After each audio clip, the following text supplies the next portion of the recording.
Okay. என்ன கோபி வாங்க வாங்க. மழையில் அவங்க நிற்கிறாங்க, நான் நிற்க மாட்டேன். கண்டிப்பா. ஹலோ சார், அவங்க தான் சார் அந்த கொஸ்டின் கேட்கணும். ஆனால் அது ரொம்ப யூஸ்ஃபுல்லாக இருக்குன்னு சொல்லிட்டு நாங்களே ஒரு 4-5 கொஸ்டின் எழுதி எடுத்துகிட்டு வந்திருக்கோம் சார்.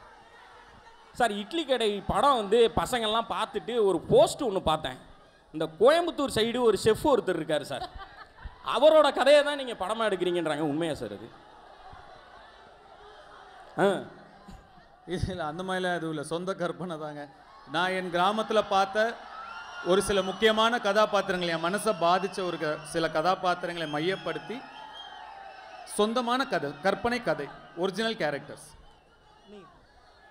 சார் சார் சார்னு கூப்பிட்டா ஒரு மாதிரி இருக்கு, ஒரு அண்ணன் அப்படின்னு கூப்பிடலாம் வேணும்.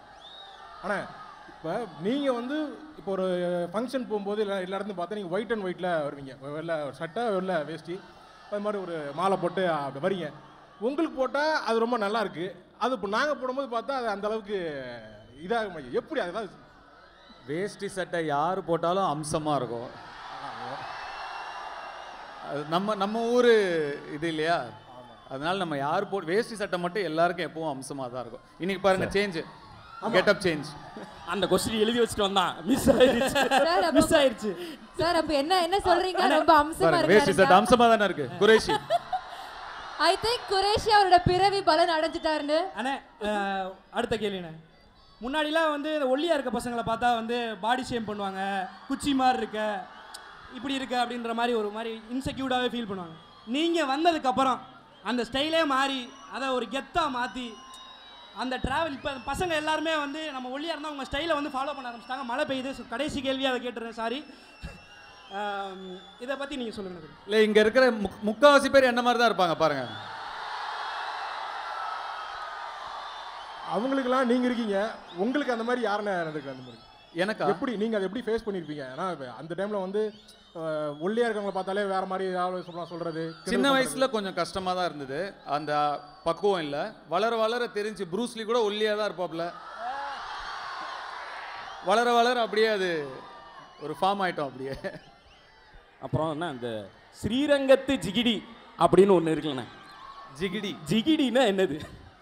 சிவா தான் சொல்லணும். ஜிகிடின்னா என்ன சிவா சார்? ஜிகிடின்னு நீங்கள் திருடல சொன்னீங்களா? எல்லாராலும் ரசிக்கப்படுகின்ற பெண். Okay, super. அப்புறம் இன்னொரு கேள்வினா, அது இல்லை நீங்கள் கேளுங்க. அண்ணே, ராயன் படம் வந்து ஒரு எக்ஸ்ட்ரீம் ஃபைட்டு, சண்டை, வெட்டு, குத்து, பின்னாடி குத்துறது, இந்த மாதிரி நிறையா இருந்துச்சு. இட்லி கடை வந்து ரொம்ப சாஃப்டாக பஞ்சு மாதிரி லைட் ஹார்ட்டடான ஒரு படம். எப்படிண்ணே 2 டைரக்ஷன், இந்த எக்ஸ்ட்ரீம் இந்த எக்ஸ்ட்ரீம் எப்படிண்ணே? இல்லை, எல்லா மாதிரியான படங்களும் பண்ணணும்னு ஒரு ஆசை. அப்படி ஒரே மாதிரி டைரக்ட் பண்ணிட்டு இருக்கோம். டைரக்ட் பண்ணுறது வேறு ஜானரில் பண்ணணும்னு ஆசை, அவ்வளோதான். வேறு ஒன்றும் அது பெரிய காரணம் எதுவும் இல்லை. இன்னொரு கேள்விண்ணே, அது என்ன என்ன கேளு, அதான் வாய் வரைக்கும் வந்துருச்சு, கேளு. இல்லை கேட்கலாமே வேணாமா? கேளுப்பா. இல்லைண்ணே, ஆடியோவில் வந்து சொல்லியிருந்தீங்களா, மாதிரி இட்லி வந்து நாங்கள் வந்து அப்போ கஷ்டப்பட்டோங்கிற மாதிரி, இட்லி வாங்க காசு இல்லாமல் இது பண்ணுற மாதிரி. நீங்கள் அப்போவே டேரக்டராக இருக்கும்போது அது எப்படி, அது என்ன அப்படிங்கிற மாதிரி நீங்கள் ஸ்பீச் பார்த்தீங்களா? இல்லை, அந்த பிட்டை மட்டும் பார்த்தேண்ணா, அதை மட்டும் கட் பண்ணி போட்டு. இல்லை, நான் பிறந்தது 83. அப்பா டைரக்டர் ஆனது வந்து 91 தான். ஸோ அந்த ஒரு 8 வருஷம் வந்து கொஞ்சம் வறுமை தான். 91 இயக்குனர் ஆனதுக்கப்புறமும் கூட ஒரு 94-95 வரைக்கும் 4 பிள்ளைங்க, எல்லாரையும் படிக்க வைக்கணும், பார்த்துக்கணும், கேத்துக்கணும். அப்பாவுக்கு ரொம்ப ஒரு சிரமமான ஒரு விஷயமாக தான் இருந்தது. 91 இயக்குனர் ஆனப்புறம் கூட ஒரு 94-95 ஓகே, ஒரு நல்ல ஒரு லைஃப் ஸ்டைல் எங்களுக்கு அமைஞ்சிருச்சு. இருந்தாலும் நீங்கள் இப்போ சின்ன வயசுலலாம் நீங்கள் அம்மா கிட்டேயோ பாட்டிக்கிட்டேயோ அப்பா கிட்டேயோ போய் எனக்கு காசு கொடு, அது சாப்பிடணும், இது சாப்பிடணும், அங்கே போகணும், இங்கே போகணும் கேட்டால் உடனே அவங்க கொடுத்துருவும் மாட்டாங்க இல்லையா? அதுவும் எஸ்பெஷலி கொஞ்சம் பட்ஜெட் வச்சு குடும்பம் நடத்துகிறவங்களாம் அவ்வளோ ஈஸியாக நம்மளால் கொடுத்துட முடியாது. நாங்கள் 4 பேருமே கூட வீட்டில் வந்து வீட்டோட சுச்சுவேஷனை புரிஞ்சுக்கிட்ட குழந்தைங்க தான். அதனால் எவ்வளோ தூரம் அவங்கக்கிட்ட அவங்களுக்கு பாரமாக இருக்கக்கூடாதுன்ற மாதிரி யோசிப்போம். அதனால் வீட்டில் காசு கேட்டால் கிடைக்காது, கேட்கவும் மாட்டோம். அதனால் வயலில் வேலை செஞ்சு பூவெல்லாம் எடுத்து அந்த கூலி எடுத்துகிட்டு போய் இட்லி வாங்கி சாப்பிடுவோம். அதை இப்படியும் புரிஞ்சுக்கலாம், இப்படியும் புரிஞ்சுக்கலாம். நான் பார்த்த பிட்டை பார்த்தேன்னா அது சின்ன வீடியோ கிளிப்பு தான் பார்த்தேன்னா, அதனால் அப்படி யோசிச்சிட்டேன். அப்புறம் வந்துன்னா இப்போ ஒரு படம் நீங்கள் வந்து நடிச்சிருப்பீங்க. அப்போ அப்போ அந்த டைமில் அதுக்கு வந்து ஒரு பெரிய வரவேற்பு இருந்திருக்காது. கொஞ்சம் வருஷத்துக்கு அப்புறம் வந்து அது ஒரு கல்ட் கிளாசிக். வா இந்த இடத்துல பச்சை லைட் ஏன் போட்டாங்க தெரியுமான்னு பண்ணுறாங்க. அதை பார்க்குறப்போ உங்களுக்கு எப்படி இருக்கும்? வருத்தமாகவும் இருக்கும், சந்தோஷமாகவும் இருக்கும். என்னடா இந்த படத்தை அப்போ கொண்டாடலையே அப்படின்னு கொஞ்சம் வருத்தமாக இருக்கும்.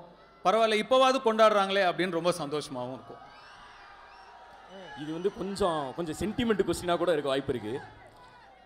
சந்தோஷத்தில் வந்து நிறைய பேர் கூட இருப்பாங்க, கஷ்டம்னு வர்றப்போ சில பேர் தான் கூட இருப்பாங்க. அந்த மாதிரி உங்களுக்கு கஷ்டம்னு வர்றப்போ யார் கூட இருந்திருக்கா? அதை தான் இந்த படத்தில் ஒரு பாட்டாகவே எழுதியிருக்கேன். அதிலேருந்து வந்த இன்ஸ்பிரேஷன் தான் அது. எம்பாட்டன் சாமி வரும், எங்கேயும் கூட வரும், என் தாய் தூங்க சொன்ன பாட்டு வரும், எங்கள் அப்பன் மூச்சு விட்ட காற்று வரும், ஊரான ஊர் வரும், முன்னோரின் பேர் வரும், எங்கள் ஊர் கருப்பசாமி ஆடி வரும், எங்கள் ஊர் கருப்பசாமி ஆடி வரும் அப்படின்னு ஒரு லிரிக்காக எழுதியிருப்பேன். அது படத்துக்கான எழுதின லிரிக்னால அதில் முக்கியமான ஒன்று சேர்க்க முடியல.